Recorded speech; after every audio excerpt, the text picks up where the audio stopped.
Kenalkan, nama saya Alda Resal dari kelas 27A.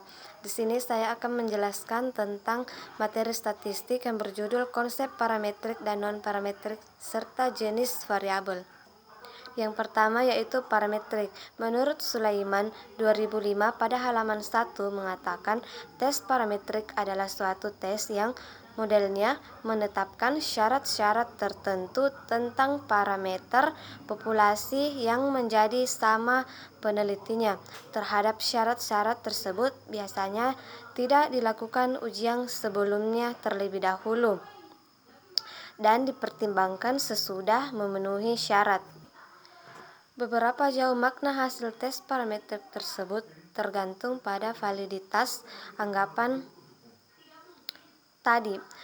Tes-tes parametrik juga menurut itu nilai-nilai dianalisis merupakan hasil dari suatu pengukuran minimal dengan skala selang.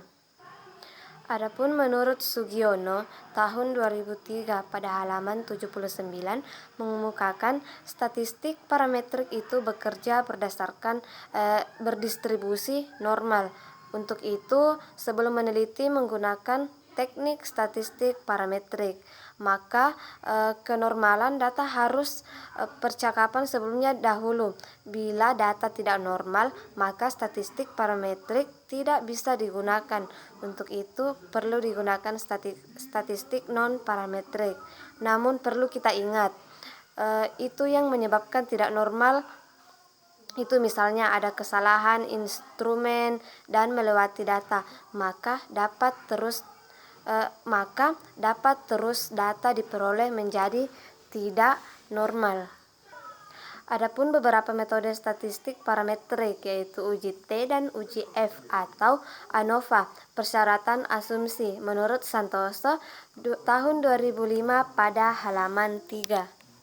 Yang pertama yaitu sampel atau data diambil dari populasi yang memiliki distribusi normal. Yang kedua yaitu pada uji T dan uji F untuk dua sampel atau lebih. Kedua sampel diambil dari dua populasi yang mempunyai varian yang sama. Yang ketiga yaitu variabel atau data, yang percakapannya haruslah data bertipe selang atau rasio, yang tingkatannya lebih tinggi dari data tipe normal yang atau urut. Selanjutnya itu jumlah atau sampel data singkat kecil, sedangkan distribusi data populasinya tidak mengetahui normalnya. Selanjutnya yang kedua yaitu non-parametrik.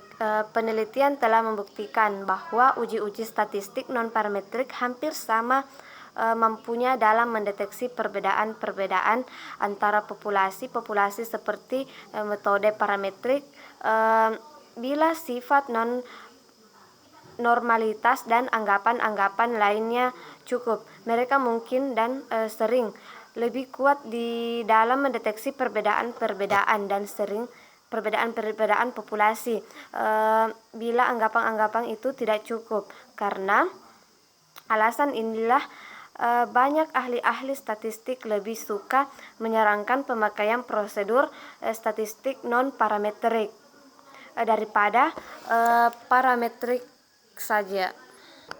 Dari uraian tadi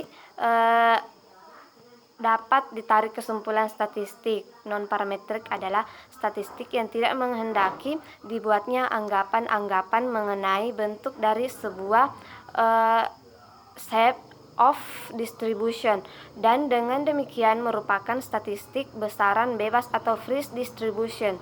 Adapun ciri-ciri non-parametrik yaitu pertama, data tidak berdistribusi normal. Yang kedua, umumnya data berskala nominal dan ordinal. Yang ketiga yaitu umumnya dilakukan pada penelitian sosial. Yang keempat, umumnya jumlah sampel itu kecil. Selanjutnya yang ketiga yaitu jenis-jenis variabel. Adapun pengertian variabel di sini menurut penelitian, menurut para ahli atau pakar, yang pertama itu menurut Suharsimin.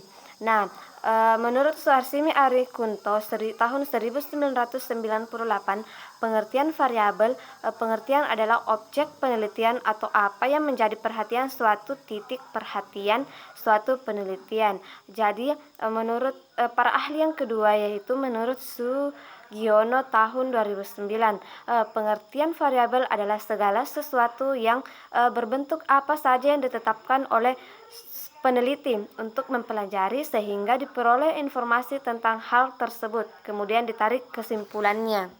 Selanjutnya, klasifikasi variabel penelitian. Ada beberapa. Yang pertama yaitu variabel penelitian berdasarkan skala pengukurannya. Yang kedua yaitu variabel penelitian berdasarkan konteks hubungannya. Yang ketiga yaitu variabel penelitian berdasarkan dapat tindakannya variabel penelitian dimanipulasi. Ya, itulah yang sempat saya jelaskan mengenai materi statistik yang berjudul konsep parametrik dan non-parametrik serta jenis-jenis variabel. Lebih dan kurangnya mohon dimaafkan. Assalamualaikum warahmatullahi wabarakatuh.